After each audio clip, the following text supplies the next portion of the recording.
আরজিকর হাসপাতাল সহ রাজ্যের সমস্ত সরকারি মেডিকেল কলেজ এবার নজিরবিহীন নিরাপত্তার খাঁচায়। জুনিয়র ডাক্তারদের দীর্ঘদিনের দাবি এবং আন্দোলনের পর অবশেষে নড়েচড়ে বসল স্বাস্থ্য ভবন।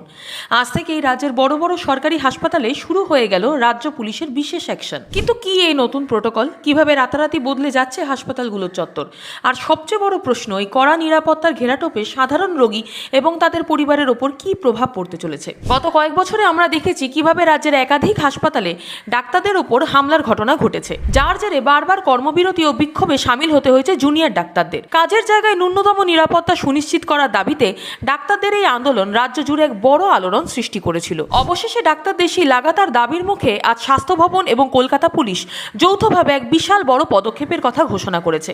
শুধু ঘোষণা করাই নয়, আজ সকাল থেকেই কলকাতার 5টি বড় সরকারি হাসপাতাল RG Kar, SSKM, NRS, Calcutta medical college ও ন্যাশনাল মেডিকেল কলেজে এই নতুন নিরাপত্তা ব্যবস্থা কার্যকর করার কাজ যুদ্ধকালীন তৎপরতায় শুরু হয়ে গেছে। আসুন একদম সহজ করে বুঝে নিই আজ থেকে হাসপাতালগুলোতে ঠিক কি বড় পরিবর্তন আসতে চলেছে। প্রথমত, সিসিটিভির নজরদারি।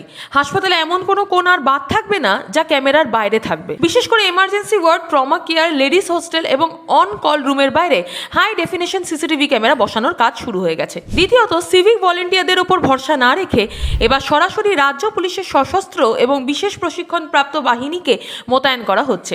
হাসপাতাল চত্বরে কোনো রকম অশান্তি দেখা দিলেই তারা সরাসরি অ্যাকশন নিতে পারবে। তৃতীয়ত, রাত বাড়লেই হাসপাতালের চত্বর যাতে সম্পূর্ণ নিরাপদ থাকে তার জন্য পুলিশ ও বেসরকারি সিকিউরিটি যৌথ নাইট পেট্রোল বা নৈশ টহলদারি চালু হচ্ছে। সেই সাথে আপৎকালীন যোগাযোগের জন্য সিকিউরিটি ইনচার্জদের দেওয়া হচ্ছে অত্যাধুনিক ওয়্যারলেস কমিউনিকেশন সিস্টেম। এই কড়া নিরাপত্তার কারণে কিন্তু সাধারণ মানুষ বা রোগীদের পরিজনদের জন্য কিছু নিয়ম বেশ কড়া হতে চলেছে। যেমন, এবার থেকে আর যখন তখন হাসপাতালের ভেতরে অবাধে যাতায়াত করা যাবে না। নির্দিষ্ট ভিজিটিং আওয়ার্স বা দেখার সময় ছাড়া ভেতরে ঢোকা নিষিদ্ধ।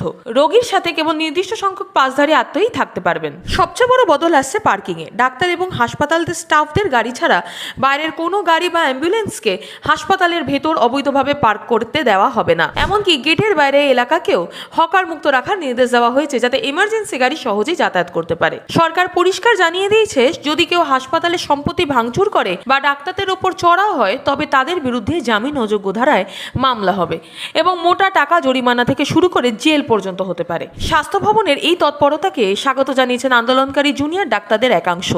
তাদের মতে, আমরা শুধু শান্তিতে এবং নিরাপদে আমাদের ডিউটিটুকু করতে চাই।